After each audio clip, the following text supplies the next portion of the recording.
I think we got our first death. Oh!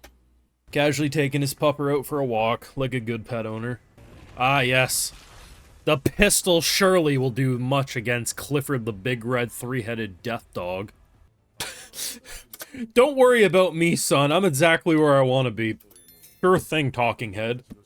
Let's see what power scaling really looks like in Fate Strange Fake, huh? Because I gotta be honest, Gil just naturally be him. But given the demonic aura of everything down here, I feel like his holy-looking blades gotta be effective. I mean, he's having a lot of fun, seemingly. Like, he's on the defense, but it doesn't feel like he's struggling to be on the defense. Bro's like, oh, fuck, I realize I'm actually gonna die. Here I was thinking, surely, tables have turned. In fact, no, the tables are exactly where they've been the whole time. Okay. So, we lost. Actually, who am I even rooting for at this point? I don't even know anymore. Honestly, I can respect that he's willing to do this, even though it guarantees his death. But honestly, he might respect this enough. Oh my fucking god. Not gonna lie, had a bit of a brain fart watching this episode. Took me a little longer than it should have to realize this was supposed to be Jack the Ripper. I kind of thought my boy was just sitting on a rooftop saying, I'll get involved when I want to. But it's actually a very clever way to handle the concept of Jack the Ripper because it's a story, right, that has been passed on for so many years. There isn't one specific way to make him, right? And while you could say that for a lot of the heroes, I feel like out of all the character names, Jack the Ripper, it's one of the ones that makes the most sense that doesn't have a specific face. I feel like this is like the generic kind of like what you will often see if he's not doing multiple faces. But when you see the swarm of police officers and they all have the same face, it's such an interesting ability. And I gotta be real, also went over my head what we were seeing. See, the concept of this being like his noble phantasm is really fucking cool. So when he got disintegrated, I thought that was our first big death. Like, not random mob dying, cop died, whatever. I thought like, oh, he disintegrated. So to have his noble phantasm stolen, what the fuck do you do from here? Like, is he useless? Probably not. Like, he might have some basic combat abilities now. So he probably can do like, maybe, I don't know actually. Was the duplication a generic skill or was that part of the noble phantasm? I don't know. But the fact that you have some of the craziest action only to end on one of the most savage deaths, because there's no way John... Rip Bozo, for sure. Jesus. Now you know what to do. Got the fun video, make sure you drop a like, share your support, subscribe, ring the bell if you haven't already, and Patreon can catch my full live reactions to all these episodes and more, which does help fund the channel, so if you do consider supporting, I appreciate it greatly.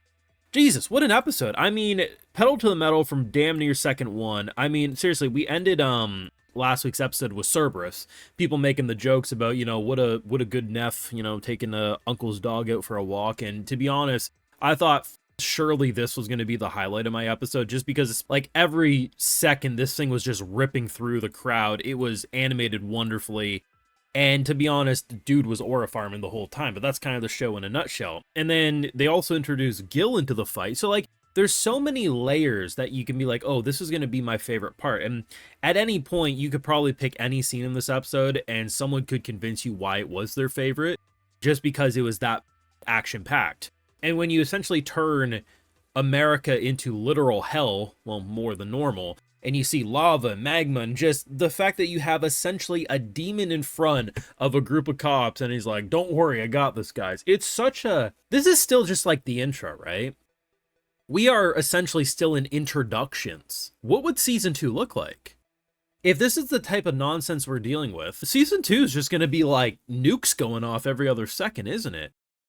I will say though, this was one of the funnier moments, and to be honest, I think it did have the funniest moment of Strange Fake, but also just the whole interaction with Gil and Richard, man. Bro straight up looked at him and realized, oh shit, I'm gonna die. Just because we know how proud Gilgamesh is, right? He's the type of guy that, like, poor man begging for his approval, fuck off. Oh, you're begging to be able to use my weapons? I didn't realize you were a beggar, a poor bum. He's like, you know what? You're right. I should pay my dues if I want to use your blades like that. But just the fact that he realized that, like, he straight up says out loud, oh, I'm gonna die. And that didn't seem like he was like playing around, playing it up. No, I think he realized in that moment he surely was gonna die. The fact that it's like bro, how, like, you've clearly dealt with this type of combat before. What the fuck has happened? Oh yeah, I made a friend. Motherfucker. Just, the whole dynamic was just so fucking fun. And at this point, I don't even know who I root for at a given moment, because Gil, like, naturally I'm like, I want to support Gil, but if I support Gil too much, then Richard gonna die.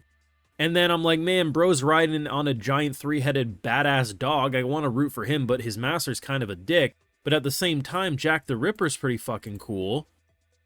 Who do you root for? And I don't think I've ever felt this way about Fate, at least to this degree. There's been moments where it's like, oh man, I really like both sides, but clearly I have a favorite. Not here. I feel like this is the hardest Fate to actually pick a side.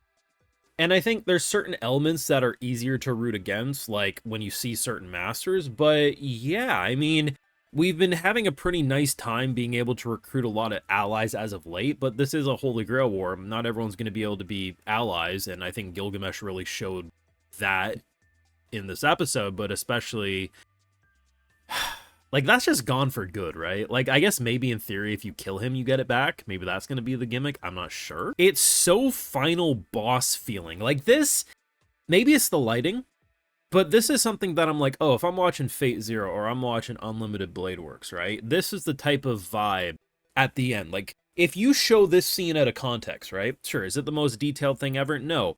But you got someone who's looking like a fucking demonic Hercules, bodybuilder, buff man. You got the Satan spawn here and Gilgamesh flying above.